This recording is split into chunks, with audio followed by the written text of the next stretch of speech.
May iilan pala akong mga napaka-importanting impormasyon na hindi nasabi sa previous video natin patungkol sa pag-chlorinate ng tubig. Dahil na-discuss naman na natin ang mga benepisyo ng paggamit ng chlorinated na water sa ating mga manok. Ito na mga kaibigan ang steps kung paano talaga ito ginagawa. Once again, ang gamit natin dito ay Zonrox Orig, yung hindi po scented na Zonrox. Tapos ang ratio natin ay 1 teaspoon or isang kutsaritang Zonrox Orig sa 2 timba ng tubig, equivalent to around 30 liters. So ang ginagawa ko dito, dahil may drum ako na kasya ang 4 na timba, nilalagyan ko ng 2 kutsaritang chlorine ang buong drum. At ito ang hindi ko nabanggit sa previous video mga kaibigan. Matapos natin malagyan ng chlorine ng tubig, kailangan muna pala nating maghintay ng 30 minutes bago gamitin ng tubig dahil bibigyan natin ng oras ang chlorine na gawing inactive ang mga pathogens or bacteria or mga microorganisms sa tubig kung meron man. Sa pamamagitan din ito na di-distribute ang chlorine at nakukuha natin ng tamang concentration ng chlorine na tubig. Pero babala lamang, ginagawa lamang natin ito kapag yung source ng tubig natin ay hindi pa chlorinated. Halimbawa kung dyan sa LGU ninyo ay yung tubig ninyo ay chlorinated na, huwag nyo na pong gawin ang steps na ito. Para po lamang ito dun sa mga galing sa deep well talaga or yung mga gumagamit ng tubig ulan.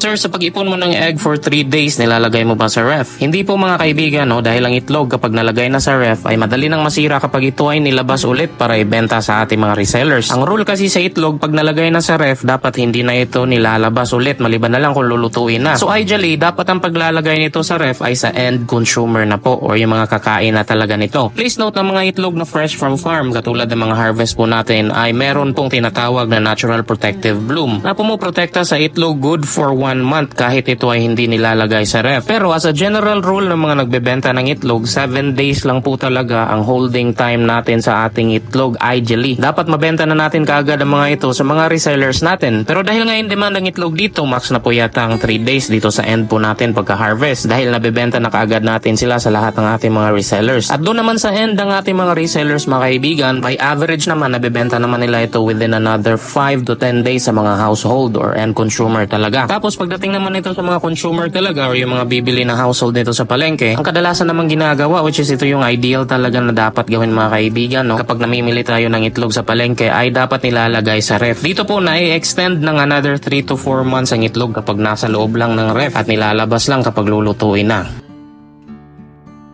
Wala pang epekto ang pamurga sa itlog, pang table egg po yung itlog mo sir, kawawa naman ang customer. Yes po mga kaibigan, ang paggamit ng kahit anong dewormer or pamurga sa ating mga manok no ay merong tinatawag na withdrawal period. At nakikita naman po natin ito sa bawat label ng mga dewormer na binibenta ngayon sa merkado mga kaibigan. Halimbawa, sa gamit ko na pamurga na ivermectin ay 7 days yung withdrawal period natin after sa last treatment or sa last na pagbibigay natin. Dahil may mga residue ng dewormer mga kaibigan na by theory na de-deposit umano sa itlog. At kung ang isang tao ay makakonsume ng insane amount or yung tipong napakaraming amount ng itlog na ito, ay maaari itong magresulta sa acute toxicity. Kaya nilalagay talaga ito sa mga label ng ating mga dewormer yung withdrawal period. So by theory mga kaibigan, hindi talaga advisable na ipagbili or kainin ang itlog ng mga layer chicken natin during their deworming withdrawal period.